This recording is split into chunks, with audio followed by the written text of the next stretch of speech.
Hi, I am going to walk you through the library Canvas classes that are on Canvas.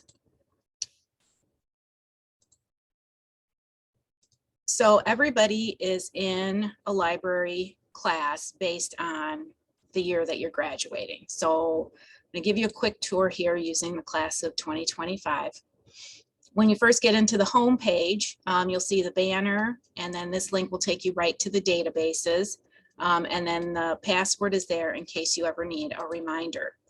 Some of the three really important things that we look at in ninth grade are listed here.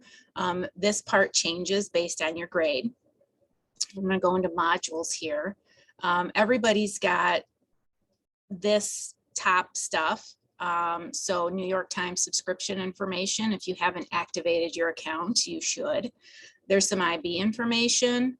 And then there's also some stress reducing things that you can do, music, videos, and other activities that if you want to take a quick break during studying, you can do that.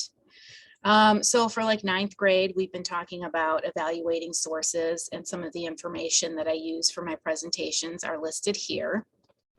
Everything you need for researching, everybody has this as well. And when you click on this particular one, it's got all of the passwords. So this walks you through how to use EBSCO.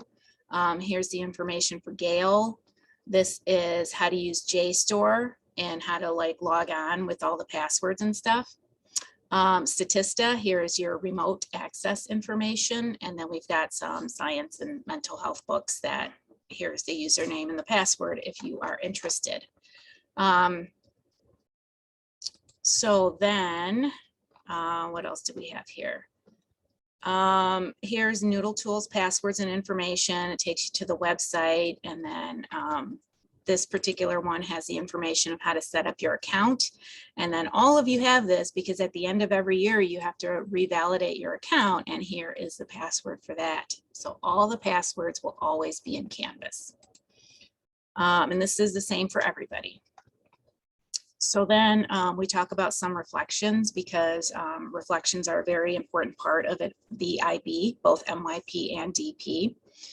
And then there's some things that the class of 2025 doesn't have, but the juniors and seniors do. So we start talking about internal assessments, curated resources for your subject area group. So juniors and seniors, you'll see a bunch of DP resources pop up for you. The library newsletters typically are posted in Canvas. And I think that is pretty much the overview. So if you are not in this library class on Canvas, hopefully you see how important it is. All you have to do is send me an email, let me know what class you're in and your first and last name, and I will get you added. If you think it's missing anything or you have a question, just let me know and I will update whatever needs to be updated. So let me stop sharing here and stop recording, and I am always here to answer your questions.